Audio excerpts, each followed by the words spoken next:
नमस्कार, मी सोनाली पालव. मुंबई आउटलुक मध्ये आपलं स्वागत. नजर टाकूयात आजच्या टॉप 10 घडामोडींवर. राज्य परिवहन कर्मचारी संघटनेने बेमुदत संपाची हाक दिली आहे. यामुळे एसटी कर्मचारी संघटना आजपासून बेमुदत आंदोलन करत आहे. त्यामुळे राज्यातील एसटीची वाहतूक मोठ्या प्रमाणात विस्कळीत झाली आहे. एसटीच्या संपामुळे राज्यभरातील प्रवाशांची गैरसोय होताना दिसत आहे. ऐन गणेशोत्सवात एसटी कर्मचाऱ्यांकडून संपाची हाक देण्यात आल्याने चाकरमान्यांचेही हाल होत आहे. आता यावर मुख्यमंत्री एकनाथ शिंदेनी भाष्य केलंय. मुख्यमंत्री एकनाथ शिंदेनी नुकताच ई गव्हर्नन्स कार्यक्रमाला हजेरी लावली. या कार्यक्रमानंतर त्यांनी प्रसार माध्यमांशी संवाद साधला. यावेळी त्यांना एसटी कर्मचाऱ्यांच्या संपाबद्दल विचारणा करण्यात आली. त्यावर त्यांनी एसटी कर्मचाऱ्यांच्या संपाबद्दल आम्ही उद्या बैठक बोलावलेली आहे असे सांगितले. यामुळे आता एसटी कामगारांच्या संपावर आज तोडगा निघणार नसल्याचं चित्र पाहायला मिळत आहे. राज्यात अनेक ठिकाणी जोरदार पाऊस सुरू आहे. हवामान विभागाने धुळे, नंदुरबार, परभणी, हिंगोली, नांदेड या ठिकाणी पावसाचा रेड अलर्ट जाहीर केलाय. विदर्भावर कमी दाबाचा पट्टा तयार झाल्याने पाऊस वायव्येकडे सरकत आहे. जळगाव, नाशिक, जालना, औरंगाबाद, बीड, अकोला या ठिकाणी आज ऑरेंज अलर्ट जाहीर करण्यात आलाय. तर मुंबईत मध्यम पावसाची शक्यता वर्तवण्यात आली आहे. पुणे शहरात हलका ते मध्यम पावसाची शक्यता आहे, तर काही ठिकाणी मध्यम ते तीव्र पाऊस होऊ शकतो. पुण्याच्या घाट भागात आणि पश्चिम भागात ठिकाणी मुसळधार पावसाची शक्यता आहे. पुण्याच्या घाट परिसरात पुढील 4 दिवस येलो अलर्ट जाहीर करण्यात आलाय.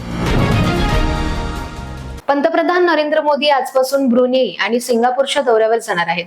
ब्रुनेईचे सुलतान हाजी हसनल बोलकिया यांच्या निमंत्रणावरून पंतप्रधान नरेंद्र मोदी 3 ते 4 सप्टेंबर रोजी ब्रुनेईच्या दौऱ्यावर असणार आहेत. ब्रुनेईला भेट देणारे नरेंद्र मोदी पहिले भारतीय पंतप्रधान असणार आहेत. सर्व क्षेत्रात द्विपक्षीय सहकार्य अधिक मजबूत करण्यासाठी सुलतान हाजी हसनल बोलकियाने मोदींना निमंत्रण दिले होते. नुकतंच भारत आणि ब्रुनेई यांच्यातील राजनैतिक संबंधांना 40 वर्ष पूर्ण झालीत.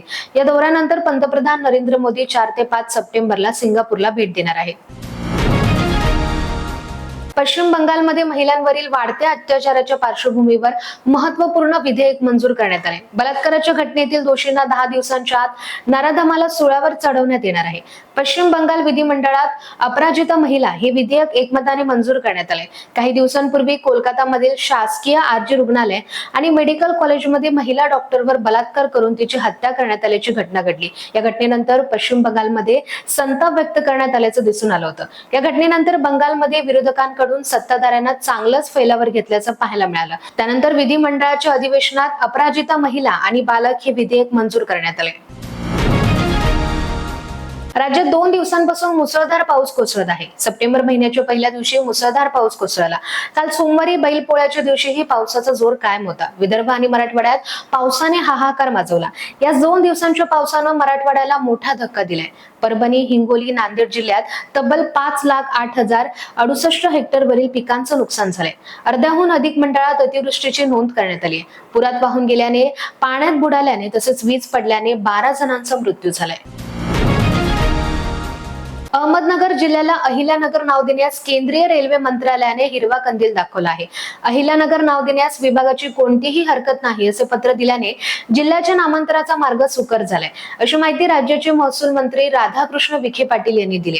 जिल्ह्याला पुण्यश्लोक अहिल्यादेवी होळकर यांचे नाव देण्याची मागणी अनेक दिवसांपासून होती.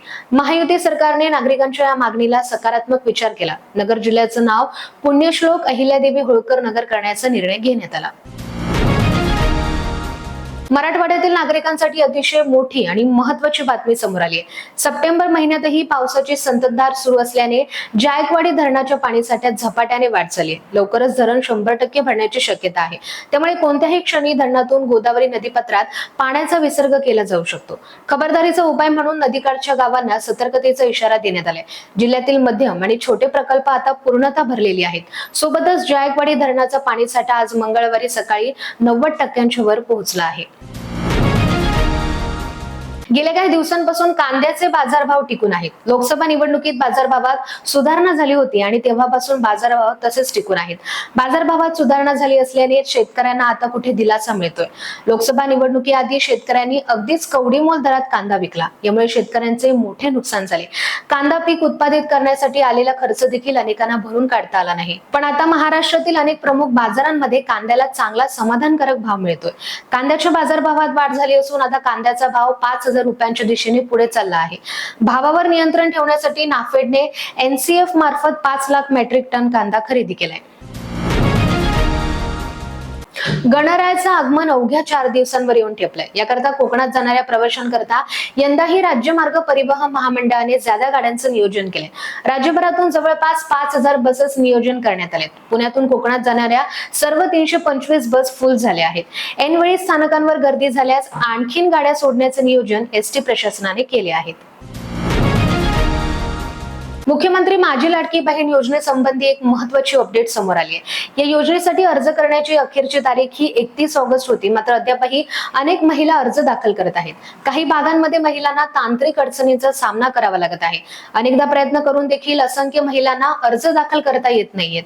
या सर्व गोष्टींची दखल घेत राज्य सरकारने या योजनेचा अर्ज भरण्याची अखेरची मुदत 1 महिन्याने वाढवली आहे. आता मुख्यमंत्री लाडकी बहीण योजनेसाठी 30 सप्टेंबर पर्यंत अर्ज करू शकणार आहेत.